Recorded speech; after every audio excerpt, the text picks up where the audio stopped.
Auzubillahiminash-shaytanir-rajeem. Bismillahir-rahmanir-rahim. Assalamualaikum. Ji ayanu pakhair agale ni hao churushum washmale. Ohio Gonzaimas, Guten Morgen, Hola, Bonjour, Privyet, Kaifahal, Hale Shuma Chatore, Ahlan Wasal, Marhaba, Buna, Mucho Gracias, Swabia, Balli Kereaya, Hosh Galdin, and Ayosayo, Huyamorachi, Vatochi, Halyud, Kalimera, and a very warm welcome to everybody who's tuned into PTV World and are watching World this morning alongside my very wonderful and well-learned colleague who happens to be Miss Hajar Satti. I happen to be Shahzad Hassan Khan, and we hope and pray that everybody out there is doing wonderfully well and that you're ready to kickstart your day with us. But first things first, hello Hajra, Assalamu Alaikum, how are you feeling today?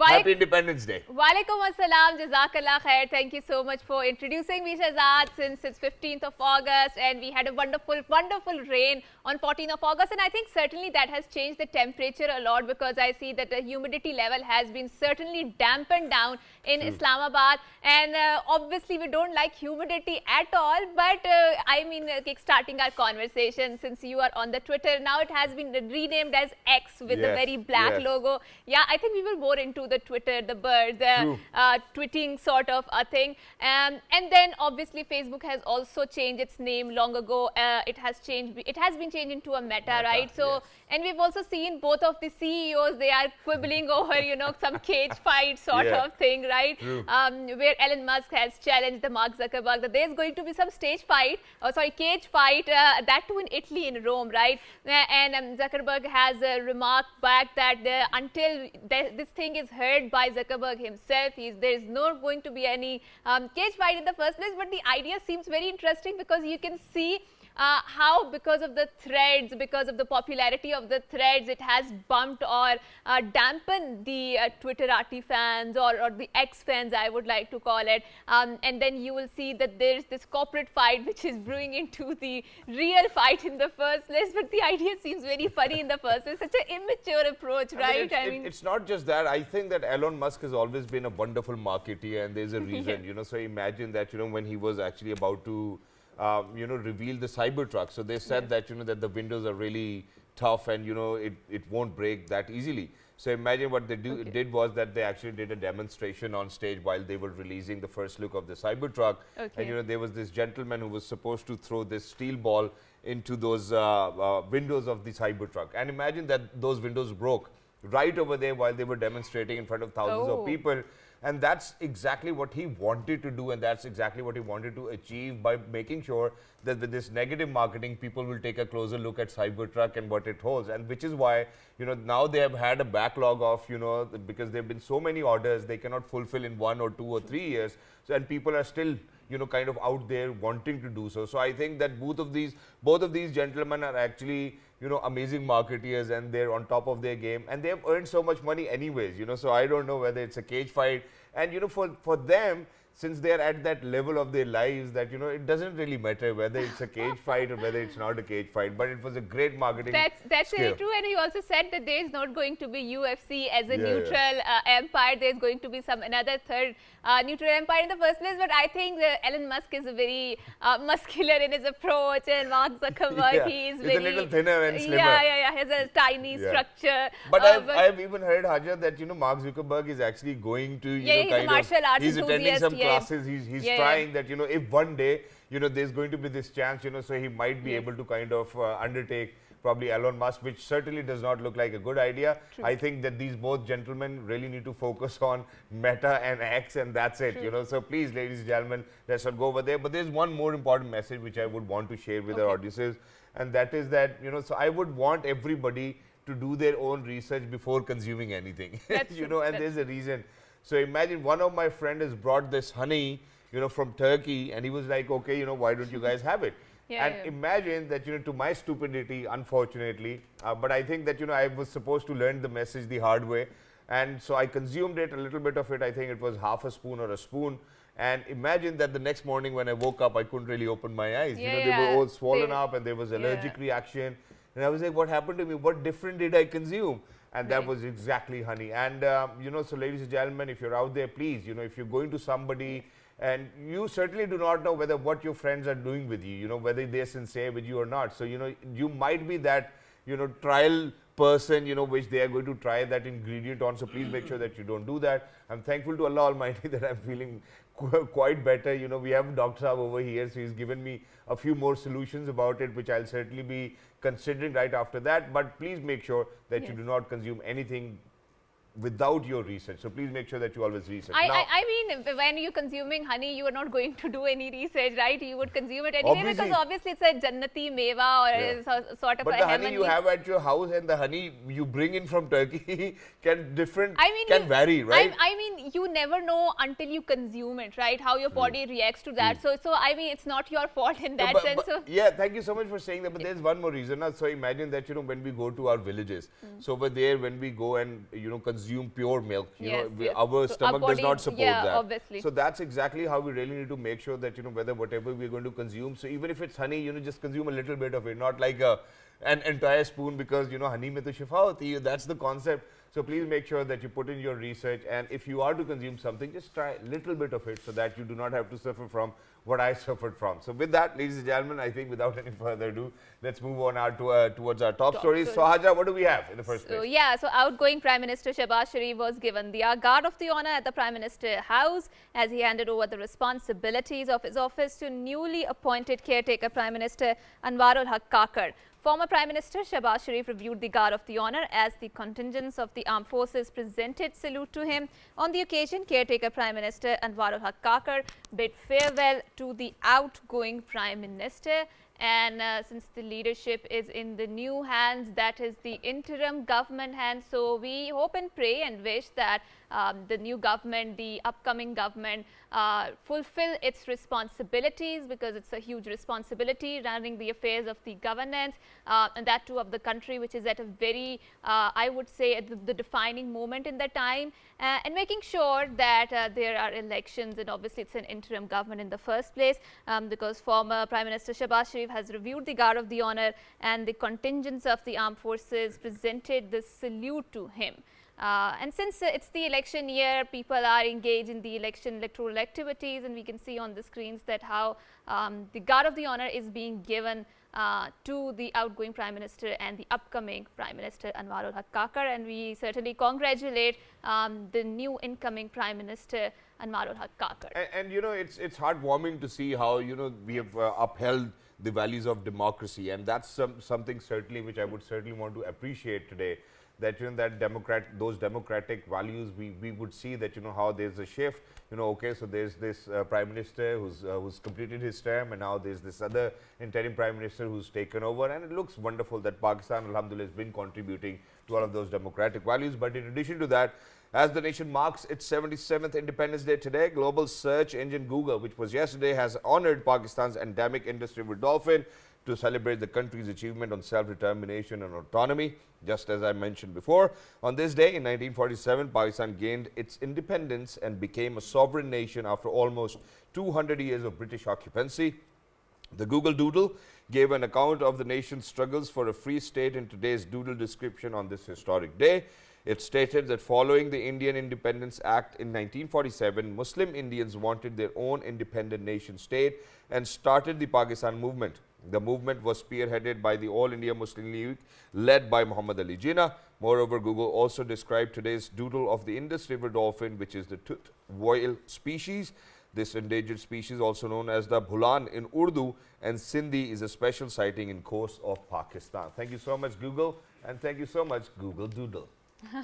That's a wonderful news, and obviously on special days of Pakistan, we keep seeing that the Google Doodle is doing different things, and it's very wonderful to see how we can relate to the Google in the first place, because obviously Pakistan is a very emerging market, fastest market when it comes to the IT sector, and obviously 60% of the young population makes it a very attractive venture for the Californian companies, for these companies out there who can attract a lot of, market in Pakistan. But since Shehzad, you talked about how you fell ill, or you were not feeling well because of something that you consumed and your body reacted differently. But obviously we see, especially when there's a change of weather, so since monsoon is ending and then the weather is changing, we see that there's a spike or uptick in lots of diseases, right? And especially in the kids, because obviously as as a parents, they're concerned about the well-being of the kids, and kids have their immunity response not very developed in the first place, right?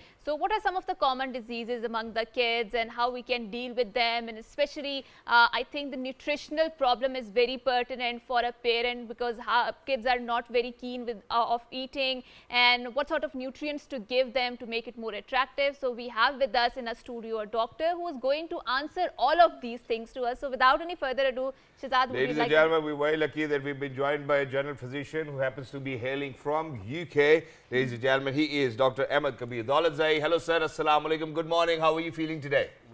Walaikum assalam, and also first of all I say salam to whole public of Pakistan. Jazakallah sir. And congratulations for 14th of August for all Pakistani nation. Thank you so much, sir. Thank you so much for joining us. Wonderful to have you over here. Right. And sir, to get started with our conversation, Yes.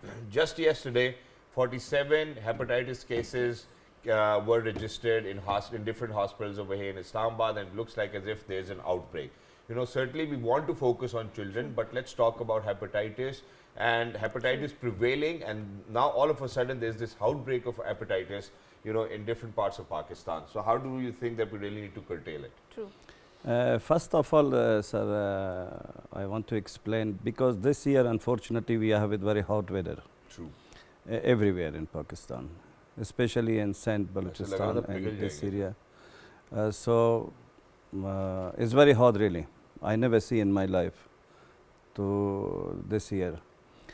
And the case is very sensitive, or the parents have to care about him. The parents responsible. The kids going out, going to the school. True.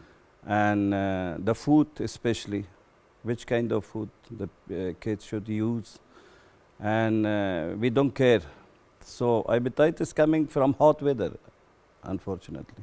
Short of water, the kids doesn't use water much, and lot of kids going for cold drink. True. As well, it makes side effect as well. So there's two kind of hepatitis, A, C or B. Both of them is dangerous if you don't care about them. True.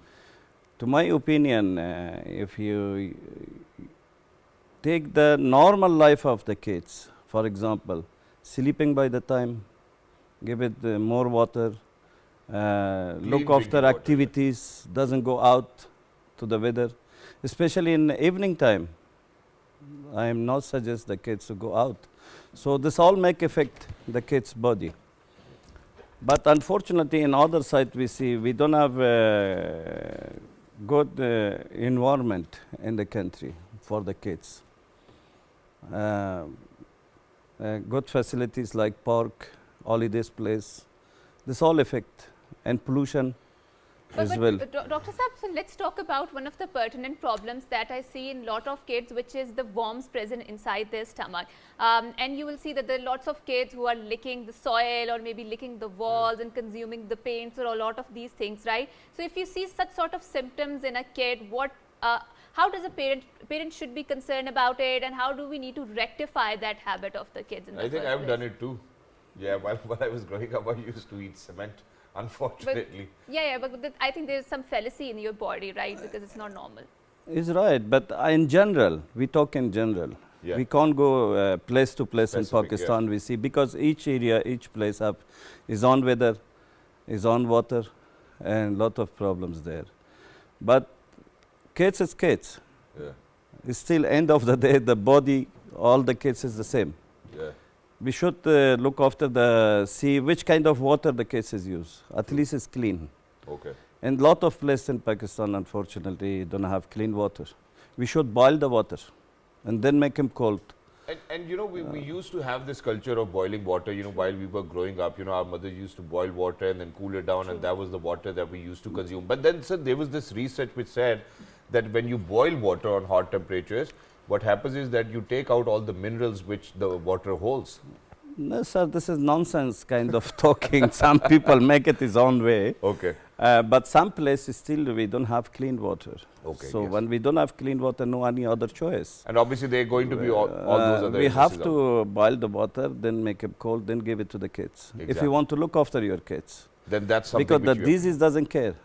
It's Exactly. coming from anywhere. And in addition to this, sir, now what happens is that over here we have another very wrong culture in our country, and that is that, that the mothers or the fathers would self-medicate their child, God forbid, if there's something wrong. How dangerous do you think it can get for children? Not just only dangerous. I can talk to you. Want to kill his own child. Anyone do this is crime. True. In my opinion, as a doctor, I said this is crime. It's a big crime. Because you don't know what's happened. True. For example, a lot of people coming in my surgery is requesting for prescription. Where is the kids? Sir is gone to school. He's not here. He's out of the city. I'm working here. I said, no, brother. I'm so sorry. I can't do that. True. Because you tell me something. When it's coming in my face physically, I see there is some other problem. And this is part of culture in this country, unfortunately. You can see anyone requesting for medicine. You go to some wedding, you go to some party, if you know you doctor, you go to the car wash, when you go to the general store, people requesting for prescription. True. Unfortunately, I request for all doctor communities, all brothers, sisters, please don't do that. And I advise the parents as well. Because you know the doctor, you don't know what's happened. For example, I give you some example about this. For example, the child is vomiting, is bringing back the food. This is many reasons. And same time is have loose motion as well. So you go to the medical store, you give it one drop, your syrup, your tablet, something, is make it more worse, more hot inside to the stomach. So we should stop it this, please. I have a good experience, alhamdulillah. A lot of people came to me in very small drops and very small things. They stop the situation. And other hand, some people give the kids, honey kids until 16. You not give him, for example, lemon water, limbo pani, jisko aam language mein. So this kind of stuff should be stopped. You make acid inside to the kids. And what about, sir, because, while we are speaking of it, so, with vomiting and loose motions, I think a lot of mothers give them ORS and, all of these different liquids. It's the best things is ORS. Okay. So that we can self-medicate, right? No, ORS is the good, because if you lose the water from the body, for two things, for motion and vomiting, the body loses water. Exactly. So in this case, you have to give him at least. But in other request, sorry madam, to stop you, in other request, before use any other medication, even for adult or kids, should see the date of expiry of the medicine. True. This is very important. Right. Unfortunately, we open, just put into the water, give it to the kids. Right. And other side, we charge the doctor. We say, boss, oh, you two must go and boss, and doesn't go better, take him to the other doctor.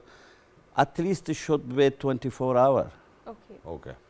Not jumping to the other so doctor. That the medicine in can meantime, have its impact. you go to this doctor, then after 1 hour, 2 hours, take the kid, the other doctor, try to the other one, to the other one. And one other thing is very important to my opinion. Unfortunately, our doctor give a lot of medicine. I was about to ask this. Yeah. So doctors community, please don't mind what I'm going to say. Sure, sure. So the doctor, I think, not support the patient. He support the medical company. Unfortunately, I have lot of experience in my surgery. I see the people coming.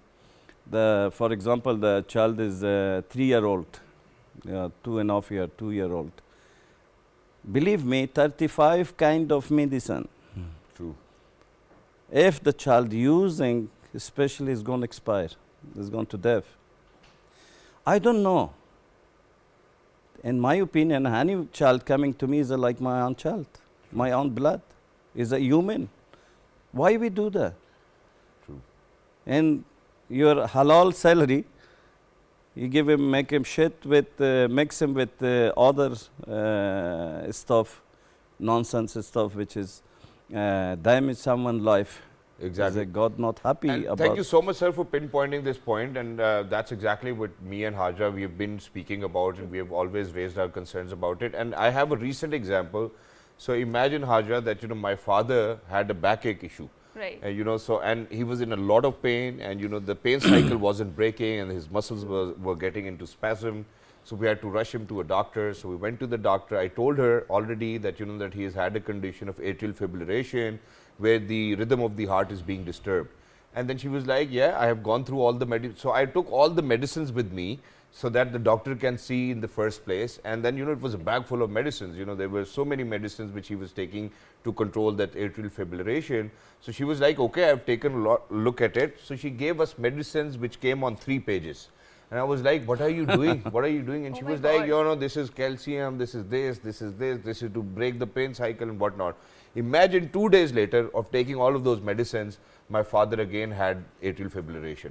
And that's exactly what Dr. Saab is mentioning over here, that the doctors are trying to give too much of medication to the patients just in order to make the pharmaceutical companies happy. So please make sure that you're vigilant. But sir, what to do in such a situation? Because unfortunately, we are not doctors, so we cannot decide whether what medicine to take, what medicine not to take. So what do? We go for a second opinion? I think not. Before I have requests, when you go to some doctor, you should know about him. Yeah. Is a real doctor? Is have experience? Is really is orthopedist doctor? For example, like you say, you take your father to this man and blah, blah. So I give advice to the people for any pain for the bones and orthopedics and general orthopedics. I suggest the public use ice for the pain anywhere in the body. If it's orthopedics pain, narrow bone, just. So in this case, I think you should have use ice without any medication. It could have been better. Yeah. You can piece the ice, put some kind of glove or sharper or something. So like iron, you can go to the place you have pain, even to the shoulder, to the neck, and to if the it's back. new, then you use ice, and if it's an older pain, you use something hot, right? Warm. I don't give suggest for hot things. Okay, so just because only depend ice. to the weather. For example, if it's very cold, some people say, oh, this is, I can use this. Yeah. I suggest before medicine, you can try that one. Right.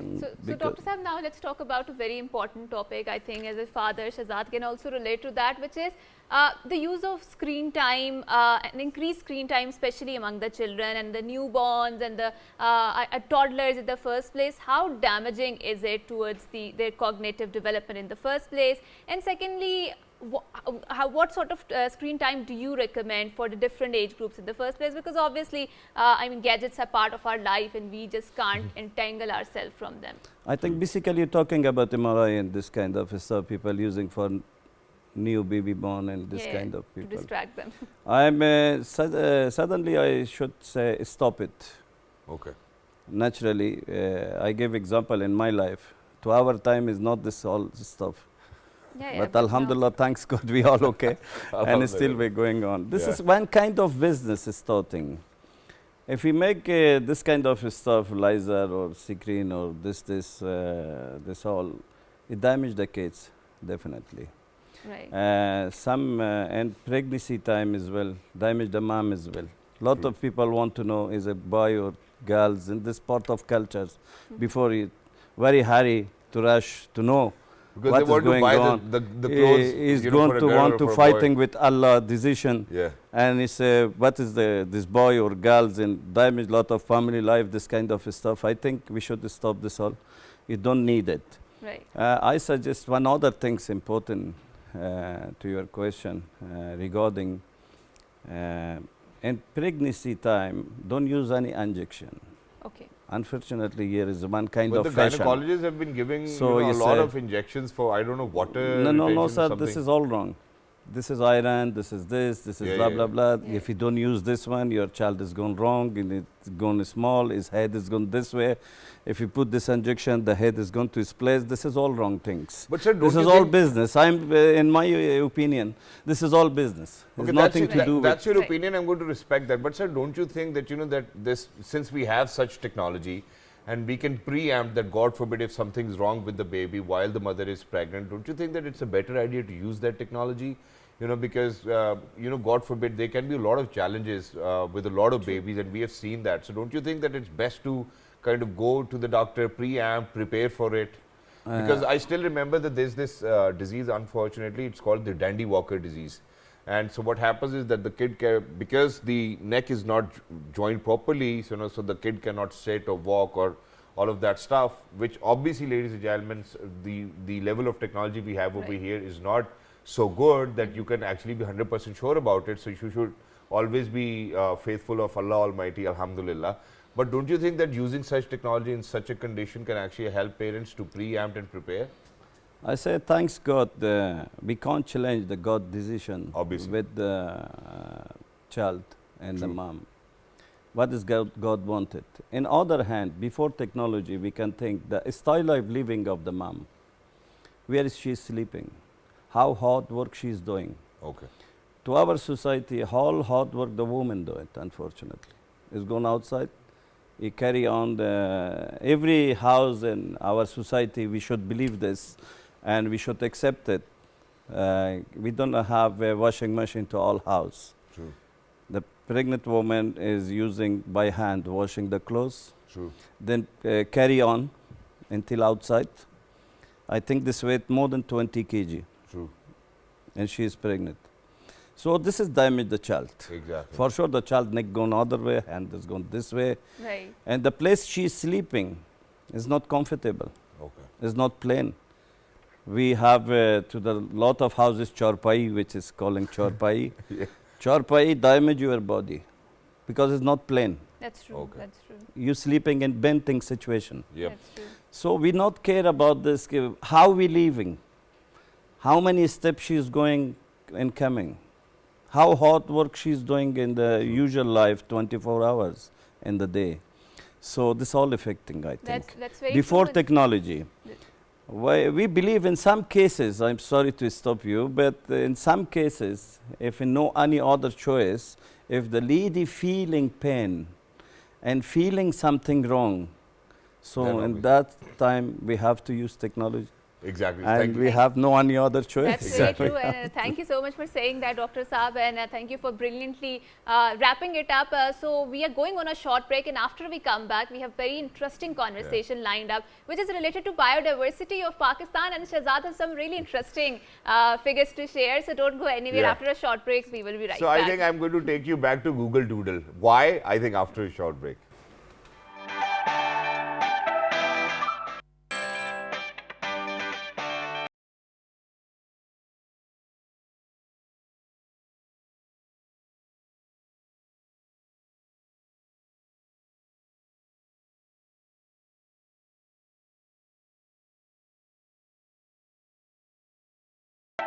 Welcome back, and before going on to the break, like I alluded before, we are going to talk about the biodiversity of Pakistan, and Shahzad said that he's going to talk about the Google Doodle. Yeah. And why particularly Google Doodle? Because there was some fish in that. So which fish is that, Shahzad? Yeah, so that was Indus River dolphin, and that's Yeah. exactly what we wanted to talk about. So imagine that when we talk about Pakistan, Pakistan is very rich in biodiversity. And the reason being, obviously, we have 4 different weathers. The ecology is very different. We have very rich ecosystem over here, which actually provides us with clean air. It provides us with clean water, soil formations and whatnot. True. But ladies and gentlemen, where we say that, Pakistan is biodiversity rich, we certainly need to focus on all of those endangered species too, because that actually provides quite a lot of help to that ecosystem. And while we are at it, so I have all of those numbers for all of those children who are out there, because it's going to be really useful. I don't know if my school or my teachers ever asked me that, whether Pakistan was rich in biodiversity. So I had to put in a lot of research. So imagine that Pakistan has 195 mammal species, out of which 6 are being endemic, which means that their growth is amazing. 668 bird species, 25 being endangered. We need to put our focus over there. 177 reptile species, 13 being endemic. 22 amphibians, 9 being endemic. 198 freshwater fishes, 29 being endemic. 198 freshwater fishes, 29 being endemic. 5,000 species of invertebrates. 5,700 species of flowering plants, over 400 being endemic. And that's something which makes Pakistan biodiversity rich. And how does it contribute to our daily lives is something which we will be asking our wonderful guest over here inside the studios with us. We're very lucky that we've been joined by an educationist herself. She is Miss Miran Malik. Hello, assalamu alaikum, good morning. How are you feeling today? Walaikum assalam wa rahmatullahi wa barakatuhu. Subah bakhair and sabah an-noor. I'm feeling wonderful, alhamdulillah. Wonderful, wonderful, wonderful. I think Shahzad has gotten after ages a very good salam with such a diversity and richness in it. So let's kickstart the conversation when we talk about biodiversity. Number one, why it is important to talk about it, and let's link it to the climate change. Like Shahzad mentioned, there are so many endangered species. What are we doing wrong? Their habitat is shrinking. There's a encroaching growth, I would say, of the industrialization, urbanization, which is damaging the forest in the first place. And we've seen how much forests are important in our climate change discourse. I would like to start off with very simple definition. When people ask you what is biodiversity, it means all kind of lives. It's not only plants and animals, it's also the bacteria that we have in the environment that makes up the biodiversity or the climate or the ecosystem of Pakistan. Right. Why is it important? Because we have not learned the miracles and the wonders of this nature and how it supports our living. And what has been extremely damaging, that we just have no clue. We drive every day not even realizing what kind of a tree is this. Is this even a native tree or not? As we were discussing earlier, I mean, it's going to be probably 1 out of 100 person if I ask them, can you name 4 trees, native trees of your own area? Yeah. I mean, we barely know it. We don't Let's even give know it a try. One, obviously, living in Islamabad, we do know that we do have a lot of pollen over here. So one's pollen. I think number 2 is I don't know, kikar ke darakht. Yes. Because I've seen that over here in Islamabad. Eucalyptus. Yes, eucalyptus. What do you think about palm trees and date trees? I think we have date trees in Sindh quite a lot. We do have a lot. You don't have them in Islamabad? They're not indigenous. They tried putting them over here, but they didn't really Does grow. it make any sense? Yes. You know, they are so expensive. They are not even native plant or tree. Why do we see, you know, a row of these palm trees being put up? Like, what's the sense behind that? We don't understand. They look beautiful, absolutely. We are so much engrossed with the idea everything should not look neat and beautiful and everything. You know, we are just ignoring and damaging the ecosystem of Pakistan, to be very honest with you. I mean, does it make any sense, you know, when we are talking about palm trees, does it make any sense that we invade the ecosystem, right? And we keep on building new societies and residential areas. We destruct every possible creature that comes our way, right? And what do we expect? A call to the DC office and we have so many of dogs, kill them, poison them. I mean, do they not understand that Allah Ta'ala has created, you know, everything? It has everything. Even a mosquito has its own role. If you do not have a honeybee, if you eliminate honeybee, we are going to have no life on earth. Thank you so much for sharing that, because, you know, I have already spoken about this research which they did in the, I think it was the Amazon forest as well, where they said that, you know, that since they didn't had the fox over there, you know, the entire ecological system of the forest was dying out. So they had to bring them in, and that actually kind of gave them what they wanted, you know, so all the species started to live again. And, you know, it's a research and it's a documentary which is available on Netflix. If you get time, please make sure that you do check it out. But in addition to that, how do you think that this biodiversity has an impact on our daily life? You know, let's give that to children and people who are listening. I just want to make it as simple as possible. As you mentioned, clean air, clean water, better health. Soil formations. Isn't it? Yeah, crop. Right. Do we even know where is our garbage being dumped? No, we don't know, because, you know, it has been dumped in the same water goes in the irrigation, and the same thing, you know, you plant and you water. We eat it. Exactly, and we eat it. Why do you think we are, you know, born to so many diseases these days? That is one of the reasons, that we are just clueless, or in fact, we just do not notice or take things for granted. I ask everybody, do you know where is your garbage going? And everybody, no, not really. So eventually, if you want to see a healthier society, you have to focus on your ecosystem. You have to concentrate on, you know, improving your biodiversity and, you know, protecting these living beings that we have. And we are so fortunate. Oh my God, the kind of Allah Ta'ala, the kind of geographical features that we have, I think Pakistan is the only country in the world, it has everything. True. If I ask you, tell me, name a desert, the Yeah. first thing that comes in mind is Cold desert. cold desert, Cholistan. Cholistan, Yeah. right? What you have pointed out, this is very unique. So you are that one person in 100, right? Do we, we don't even know that we have a cold desert. My Yeah. God, it's in GB. I Yeah. think Safaranga, Kaptana. Yes, Kaptana yes, is yes, the yes. name of that. Yeah. Why is it that we have not focused on this area? Why is it that we have eliminated all these aspects from our studies, from our curriculum? We do not speak about it in the school. We are so focused on the curriculum being so progressive and green. But where is the practicality? you know? Exactly, and in addition to this, I would like to contribute over here that, for better understanding of people. So imagine, let's take one example. So alongside the Indus River, ladies and gentlemen, on all of those coastal lines, what happens is that there's this amazing economy of fisheries, right? Yes. So Yeah. imagine what people do is that their local economy works with that fishery system, and what we are doing is that even with fisheries, 1% is of the total economic business generation actually contributes to the GDP as well. So I think that's something we really need to understand, that biodiversity has so many benefits, that not just that our health actually depends on it, but actually our GDP even depends on That's it. Yeah, very true, absolutely. and Very thank you good. so much for pointing it out, because this brings to my mind a project that I did back in my student days, and which was about the mangroves forest. So how much they are Yes. important in the preservation of not just the local economy there, but also the ecosystem. So they contain the nurseries of shrimps and all of these, and the local fishermen sell those shrimps and they get their income from that, right? And with but this, all of this big mafia, they are actually slaughtering these mangroves because they don't Exactly. look pretty in the first place, and our obsession with this prettiness and cleanliness, it's And they really can sell the damaging. land actually. That's It's true. all about selling the land for true. construction, for whatever, I go crazy looking, being part of these groups that work on environment and plantation, and when we see, even yesterday, you must have seen massive campaigning about plant a tree, right? So Yeah. what is where is that tree going? No, at one side a superficial campaigning, plant a tree, and on the other side, like 2 weeks back, the CDA, unfortunately, they have uprooted an entire area, uprooted around more than 1,000 trees, inshallah, Dita, to make a stadium.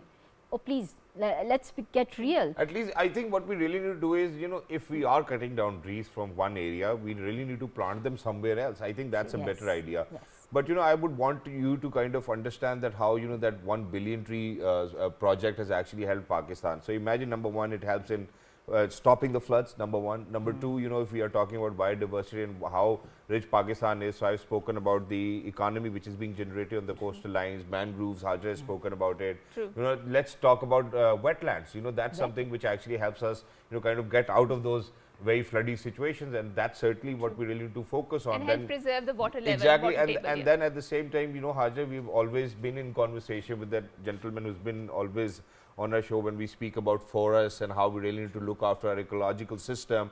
So ladies and gentlemen, it is more about awareness, and unfortunately I have not seen a lot of schools giving us education about biodiversity, its richness over here within the country. So you as an educationist, how do you make sure that all of those students who come to you? Of course, you do understand I cannot recreate the curriculum, Yeah. right? But my passion project is Pehchan Pakistan. Yep. This is an open contest for all students and inclusive. It includes special needs students too. And this year's theme is celebrating biodiversity of Pakistan. What we are aiming at, the Education Institute, at least start talking about it. When you're going to have this platform, at least talk about it, make them aware, make them understand how important it is for you, for us to know where do we live, how should we be living, and what kind of awareness we look into. And what's very unfortunately, every time they are redesigning the Islamiyat curriculum, how come they do not include environment in Islamiyat? Isn't it Allah keeps on telling you, ponder, look. Isn't it an ayat in the Quran that says, look at the camel, how we created it. So what does that mean? Allah wants us to look at its creature. He wants us to look into the nature and preserve it. Yeah. There And are there's a more reason. than one place says in the Yeah. Quran when it says that you are the custodian of this earth. Right. لا تفسدوا في الأرض, like Naib do on you. not create destruction, and this Right. is part of destruction. And so many things that we do in the name of Islam is one of the things you must have noticed. Have you seen those men with cages, with when you were talking about the birds getting instinct. Yeah. You see them and we say, oh, it's just for the sadka, I'm going to give him some money and he's going to fly, you know, free some birds, and that is going to make me a very good Muslim. Actually, you are promoting illegal trade in the name of religion. And you know, I even think that, you know, at times, because those birds can't really fly for long, so they go sit somewhere and then they catch them again. And where you've spoken about the camel, you know, so why Allah wants us to focus on the camel? Imagine that the camel has actually got 3 eyelids, not one. So, you know, while we are talking about it, so I would want to, because, you know, I wanted to understand the very concept of it. Then the camel can actually go without water and food for 3 non-stop days, ladies and gentlemen. So imagine you're in a desert, there's nothing to drink, there's nothing to eat. At least you have a safari which will take you wherever you want to go. Number 3, if we are going to talk about camel, do you know that, you know, when we humans, we walk, you know, so our right hand and then left leg will actually kind of coincide, and you know, that's how we walk. But with the camel, you know, so one side front and rear legs are actually going to take a step first, and then the other 2 are going to take a step as well. So this is that beautiful creation which Allah speaks about, that you really need to understand how He made a camel. 3 different eyelids, so that if there's a sandstorm, you still are going to continue. And imagine that there was a day and time when people who used to be poor used to ride on camels and horses. Now, if you talk about camels and horses, people who are rich are actually riding on camels and horses. And where are they doing that? At Seaview, Karachi. True. I mean, we have actually abused the animals like anything.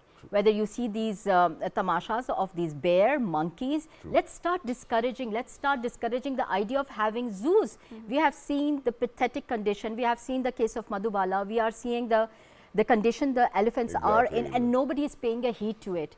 And what is our you know, obsession with caging these animals for our entertainment? And so many people, I'm amazed they call it education. Like, come on, I have never seen penguins. How did it affect my life? It did not actually. You know, there's so many, and when we do not have the resources. And then they're domesticating wild animals. And, you know, just a few months ago, there was this horrendous incident which took place in DHA, I guess, or Barrytown, where this panther was out on the loose. And it was just months later where me and Hajar, we spoke about it, that there's going to be a day when one day this news is going to come out. But I'm going to kind of appreciate Punjab police over here, because this gentleman from Lahore was actually domesticated lions and tigers at his place. What he did was that he was asking people that, okay, you can earn 1 million rupees if you're going to spend 10 minutes with my lions in the cage. And hats off to Punjab police, because they caught him. And even though that he did had licenses to domesticate those wild pets, but what he did was that it was wrong to kind of ask people to spend 10 minutes within the cage. So I think people really need to make some sense over here, and just to get some views on TikTok and Instagram and wherever, please don't do that with your life. And you're risking your life as well. You never know when that lion's going to kind of attack you, you know. So no matter what happens, no matter how many times you've fed milk to that tiger of yours, ladies and gentlemen, these lions, you know, God forbid, if they don't get food, they eat their own kids. So you really need to know the instinct of these pets. So please make sure that you don't do that. Do not domesticate them.